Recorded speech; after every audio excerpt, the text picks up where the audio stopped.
Selamat pagi Bapak, Ibu, Saudara yang dikasihi oleh Tuhan Yesus. Terima kasih untuk kesetiaannya mengikuti sekolah minggu walaupun secara online. Puji Tuhan, saudara dan saya masih tetap setia. Keyakinannya kokoh, luar biasa. Saudara diberi kesehatan oleh Tuhan dan keyakinan yang terus dikuatkan oleh Tuhan. Bapak, Ibu, Saudara, pelajaran hari ini adalah pelajaran ke-6 dengan judul Baptisan sebagai Lambang Karya Penyelamatan. Dengan dasar pembacaan Alkitab dari 1 Petrus pasal 3 ayat 18 sampai 22. Sebelum kita belajar, kita berdoa, mohon pimpinan Tuhan. Mari kita berdoa. Bapa di surga, pada pagi ini kami ingin menyerahkan kelas sekolah minggu dewasa wanita, dewasa pria, dan dewasa senior untuk boleh bersama-sama belajar. Tuhan beri pengertian kepada kami sehingga kami boleh terus ditolong oleh Tuhan, diberi pengertian dan kami boleh dapat melaksanakan kehidupan sesuai dengan kehendak Tuhan. Terpujilah namamu, dalam nama Yesus kami berdoa dan mengucap syukur. Amin. Bapak, Ibu, Saudara, di kelas sekolah minggu mungkin 2-3 minggu yang lalu guru-guru sekolah minggu pernah menanyakan kepada Bapak, Ibu, Saudara, kapan dibaptiskan? Tanggalnya, bulannya, tahunnya, dan siapa pendeta yang membaptiskan? Di kelas saya ada yang menjawab lama karena dia mencari dulu buku baptisannya dan melihat. Dan akhirnya dia menjawab. Saya tanya, Pak, kenapa lama? Saya cari buku baptisannya dulu. Ya, saya ingat dengan baptisan saya sendiri, yaitu tanggal 26 Desember 1966. Ketika itu saya dibaptiskan usia 11 tahun. Saya mengerti ketika saya dibaptiskan karena guru-guru sekolah minggu yang luar biasa yang sekarang ini masih sebagai guru sekolah minggu di gereja ini yang terus-menerus memberikan pengertian kepada saya sebelum dibaptiskan, yaitu Ibu Esther Teja dan Ibu Yanti Abednego. Mereka sekarang masih menjadi guru sekolah minggu. Terima kasih Ibu Esther, Ibu Yanti. Sampai saat ini saya tetap dapat melayani Tuhan di Gereja Baptis Indonesia Bait Lahim. Saudara, kalau kita membuka Alkitab dari 1 Petrus pasal 3 ayat 18 sampai 22, saya akan bacakan untuk Bapak, Ibu, Saudara semua. Sebab juga Kristus telah mati sekali untuk segala dosa kita. Ia yang benar untuk orang-orang yang tidak benar, supaya ia membawa kita kepada Allah. Ia yang telah dibunuh dalam keadaannya sebagai manusia, tetapi yang telah dibangkitkan menurut roh. Dan di dalam roh itu juga ia pergi memberitakan Injil kepada roh-roh yang di dalam penjara, yaitu kepada roh-roh mereka yang dahulu pada waktu Nuh tidak taat kepada Allah, ketika Allah tetap menanti dengan sabar waktu Nuh sedang mempersiapkan bahteranya, di mana hanya sedikit, yaitu 8 orang yang diselamatkan oleh air bah itu. Juga kamu sekarang diselamatkan oleh kiasannya, yaitu baptisan. Maksudnya bukan untuk membersihkan kenajisan jasmani, melainkan untuk memohonkan hati nurani yang baik kepada Allah oleh kebangkitan Yesus Kristus, yang duduk di sebelah kanan Allah setelah ia naik ke surga, sesudah segala malaikat, kuasa dan kekuatan ditaklukkan kepadanya. Bapak, Ibu, Saudara, ketika saya membaca pelajaran 6 ini sedikit mengherankan untuk saya.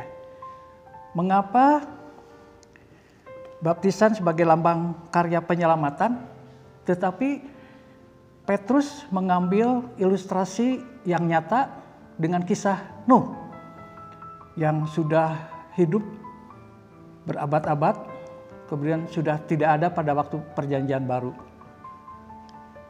Kita akan sama-sama dibuat mengerti mengapa Rasul Petrus mengambil ilustrasi Nabi Nuh. Dalam pelajaran ini ada ilustrasi yang menarik. Ilustrasi dengan cerita Alkitab yang nyata. Terjadi pada zaman Nabi Nuh yang pernah membuat kapal besar atau disebut bahtera. Dibuat atau dibangun selama 100 tahun. Pada zaman Nabi Nuh, penginjilan atau untuk terima tentang Allah sangat sulit. Mereka tidak mau terima cerita kekuasaan Allah. Di mana Allah yang sudah menciptakan mereka, mereka tidak mau mempercayainya. Untuk menerima ajakan Allah, mereka menolak. Bahkan mereka memperolok-olok, menghina, dan tidak peduli. Sejak manusia jatuh dalam dosa, Allah berusaha untuk menyelamatkan manusia agar tidak masuk ke dalam kehidupan yang lebih jahat, kehidupan yang lebih buruk lagi. Akibatnya mereka akan mati dengan sia-sia dan tidak berguna, tidak ada manfaatnya.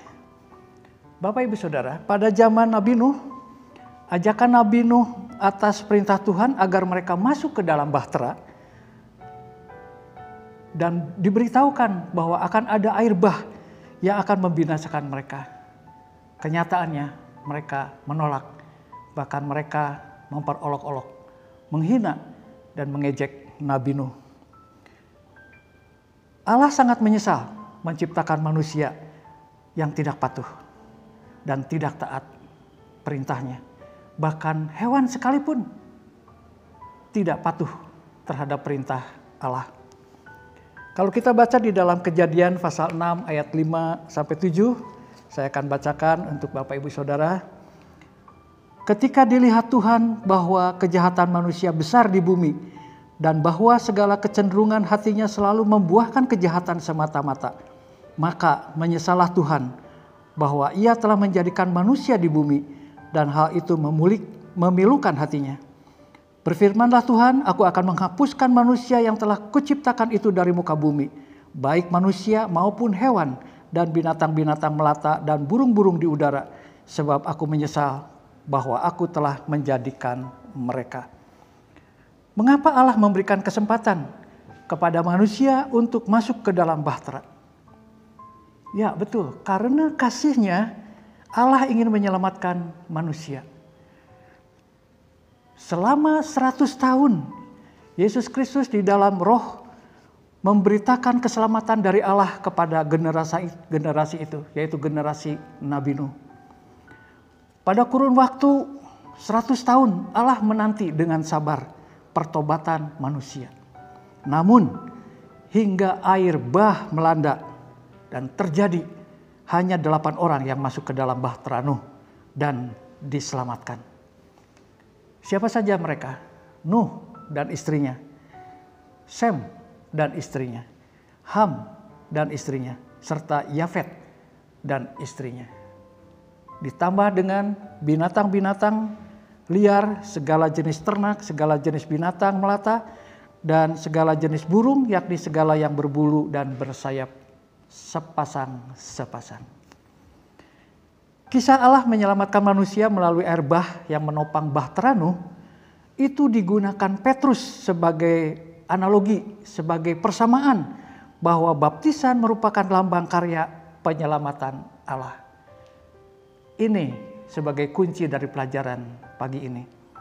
Kisah Allah menyelamatkan manusia melalui air bah yang menopang bahtera Nuh itu digunakan Petrus sebagai persamaan bahwa baptisan merupakan lambang karya penyelamatan Allah. Ada 2 unsur karya keselamatan Allah di dalam Yesus Kristus. Allah menyelamatkan kita melalui 2 perkara penting, yaitu kematian Kristus yang menggantikan tempat orang percaya dan kebangkitan Kristus yang menaklukkan musuh orang percaya. Kematian Kristus. Kalau kita lihat ayat 18 di dalam 1 Petrus tadi, dikatakan, sebab juga Kristus telah mati sekali untuk segala dosa kita. Ia yang benar untuk orang-orang yang tidak benar, supaya Ia membawa kita kepada Allah. Ia yang telah dibunuh dalam keadaannya sebagai manusia, tetapi yang telah dibangkitkan menurut roh. Jadi kematian Kristus ini, dalam ayat ini kita menjadi tahu bahwa kita ini adalah orang-orang yang terpisah dari Allah. Jika keterpisahan ini tidak diatasi, artinya dibiarkan, akan berakhir dengan hukuman kekal, yaitu di neraka. Terpisah diakibatkan oleh dosa manusia, sehingga saudara, Bapak, Ibu, saudara, dan saya, termasuk orang-orang yang terpisahkan dari Allah, disebabkan oleh segala dosa kita. Allah mengambil inisiatif untuk mengatasi keterpisahan itu dengan menyerahkan anaknya yang tunggal untuk mati menggantikan tempat kita. Allah yang berinisiatif, manusia tidak bisa. Karena pengorbanan Yesus diterima Allah, maka Allah membangkitkan dia dari antara orang mati. Setiap orang yang percaya kepada Yesus Kristus, segala dosanya diampuni. Ia didamaikan dengan Allah, dan jika ia mati, maka ia akan dibangkitkan untuk menikmati hidup kekal bersama dengan Allah. Luar biasa dan istimewa sekali untuk orang-orang yang percaya kepada Kristus. Kebangkitan Kristus kita lihat di dalam ayat 22. Yang duduk di sebelah kanan Allah setelah ia naik ke surga, sesudah segala malaikat, kuasa dan kekuatan ditaklukkan kepadanya. Dengan kebangkitan Kristus dalam kematian, maka iblis dan malaikat-malaikatnya ditaklukkan oleh kuasa Allah. Memang sejak semula Yesus Kristus berkuasa atas mereka. Namun setelah kebangkitannya, mereka tidak bisa lagi menghancurkan orang-orang percaya. Iblis dan kawan-kawan tidak bisa menghancurkan kita, orang-orang yang percaya kepada Kristus. Yesus Kristus tidak akan membiarkan pribadi yang diselamatkan oleh Allah tidak dibiarkan dihancurkan oleh iblis dan kawan-kawan. Setiap orang percaya akan dilindungi dari kehancuran yang dilakukan oleh iblis dan malaikat-malaikatnya. Sebagai orang percaya, kita patut bersyukur dan bersukacita atas karya keselamatan Allah yang dikerjakan bagi kita di dalam Yesus Kristus. Unsur yang kedua, unsur karya keselamatan Allah dilambangkan oleh baptisan ada di dalam ayat 21. Juga kamu sekarang diselamatkan oleh kiasannya, yaitu baptisan. Maksudnya bukan untuk membersihkan kenajisan jasmani, melainkan untuk memohonkan hati nurani yang baik kepada Allah oleh kebangkitan Yesus Kristus. Bapak, Ibu, Saudara, baptisan memang tidak menyelamatkan. Keselamatan kita hanya karena anugerah Allah yang kita terima dengan keyakinan di dalam Kristus.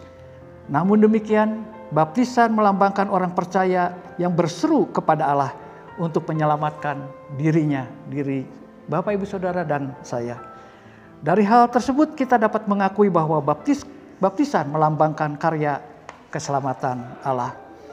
Adalah pendapat tepat bahwa Petrus menggunakan kisah penyelamatan dengan Nuh sebagai persamaan dengan upacara baptisan. Nuh diselamatkan oleh Allah dari air bah dengan cara beriman masuk ke dalam bahtera. Demikian juga Bapak, Ibu, Saudara, dan saya, orang-orang percaya diselamatkan oleh Allah dari penghakiman dan kematian yang kekal dan cara beriman masuk ke dalam Kristus. Itulah yang menyelamatkan kita. Kita dapat bersyukur atas karya keselamatan yang dikerjakan Allah di dalam Yesus Kristus bagi kita. Demikian juga betapa sukacitanya yang dilambangkan oleh baptisan berkenaan keselamatan kita. Saudara dan saya harus bersukacita. Puji kepada Tuhan jika saudara dan saya sudah dibaptiskan dan memperoleh hidup yang kekal oleh karena anugerah kasih Kristus dan karya Allah berupa penyelamatan dengan hidup kekal. Amin. Mari kita berdoa. Tuhan Yesus, terima kasih untuk pelajaran hari ini. Pada saat nanti kami berdiskusi di rumah kami masing-masing melalui online ataupun fasilitas yang lain, Tuhan akan menolong kami semua. Beri pengertian dan kami boleh mengerti bagaimana karya Allah menyelamatkan kami sebagai orang-orang yang berdosa. Terpujilah nama Tuhan, di dalam nama Yesus Kristus Kami berdoa dan mengucap syukur. Amin. Terima kasih. Tuhan Yesus memberkati kita semua.